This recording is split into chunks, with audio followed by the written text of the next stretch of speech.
Jejemon. Ripping them snapbacks, keeping it chiche. Oh, Jejemon. Ulovin ako for yeksa, assalamualaikum. Jejemon. Bulavinaka Fiji, welcome to Jejemon. I trust you're having a great week and a fabulous evening as you join me for tonight's show. If you're watching via the Walesi platform or on our YouTube channel, thank you for watching our show. This week we meet the creative director behind the Haus of Mausio, designer Michael Mausio, before we unveil Jejemon's top 10 of Fiji's best dress list. When it comes to designers in Fiji, one name that is very popular in the fashion industry is Michael Mausio.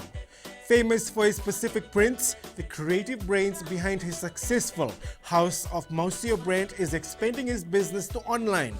And as the Fijian government slowly eased restrictions amid the COVID-19 outbreak, I ventured out and chatted to the designer maestro about his brand, including his plans for the future. Take a look. Bulavinaka, my name is Michael Mausio. I am the director and owner of the Haus of Mausio.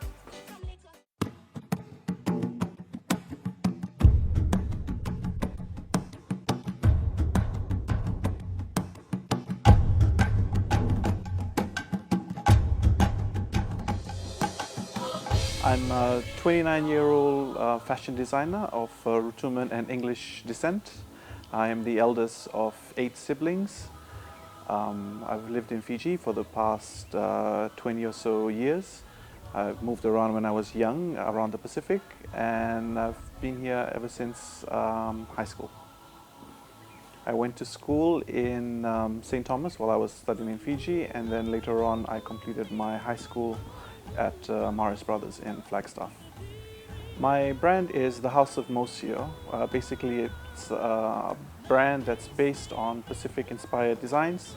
I take my inspiration from Pacific cultures, Pacific traditions, and mainly the flora and fauna around the Pacific. So a lot of our colors are based around Pacific-inspired culture as well.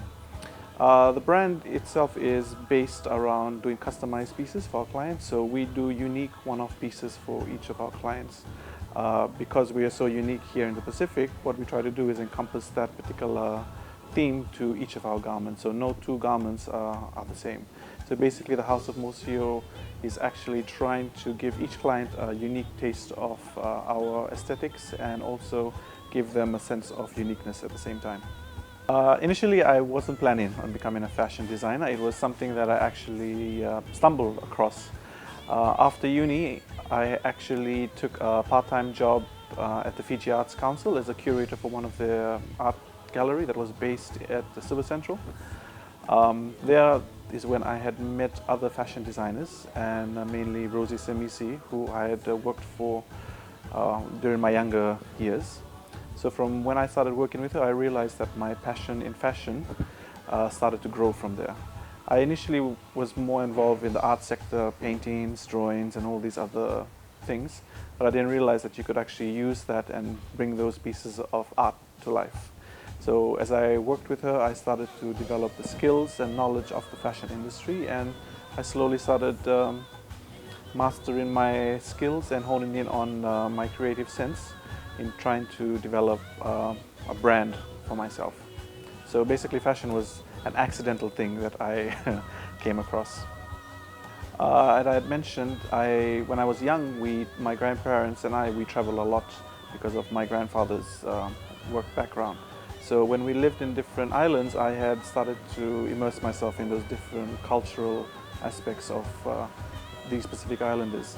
So when I first started off my brand and designs, I started taking inspiration from these different countries that I lived in.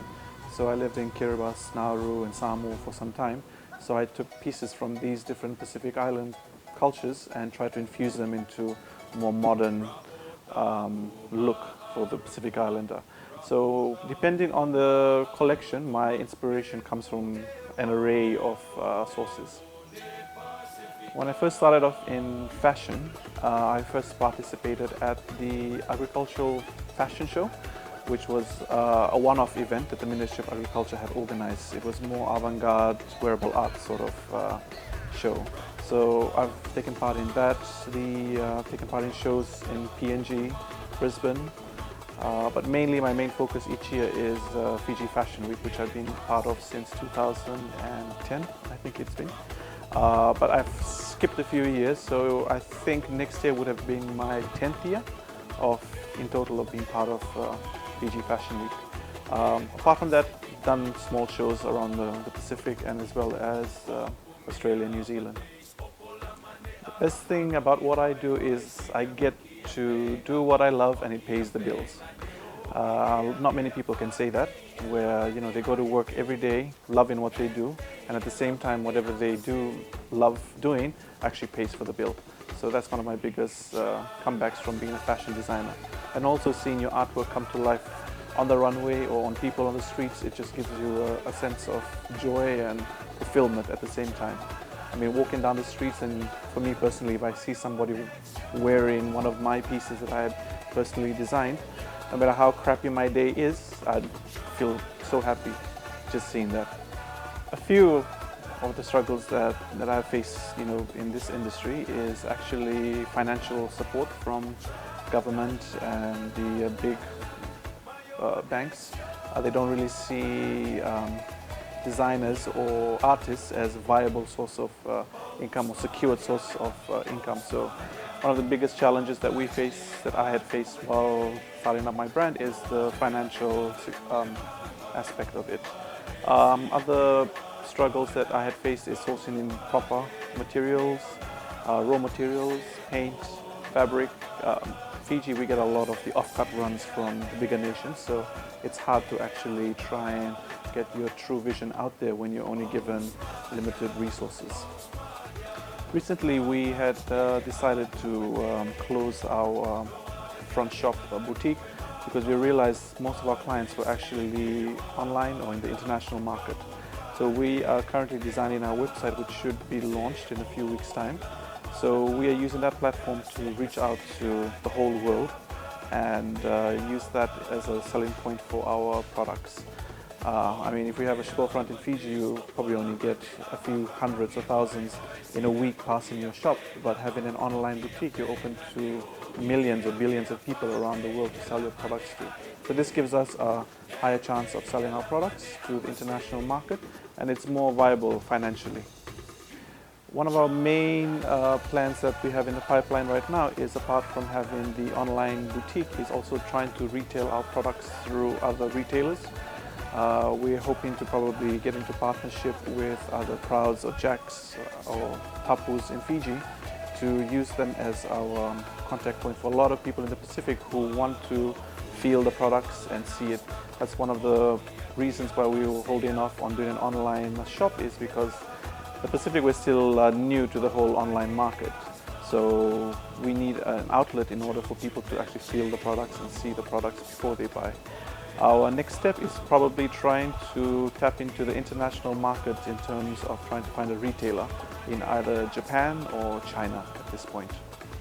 I'm Michael Mausio, and I'm keeping it Cheche on Jejemon.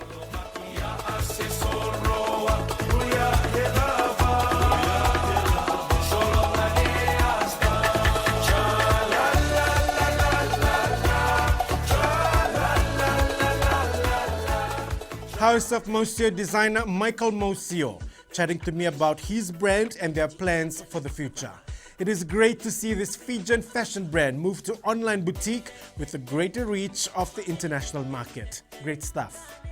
Up next, supermodel Naomi Campbell takes us into a closet. See you shortly. Jejemon, ripping them snapbacks, keeping it Cheche. Oh, Jejemon, love and for your assalamu alaikum.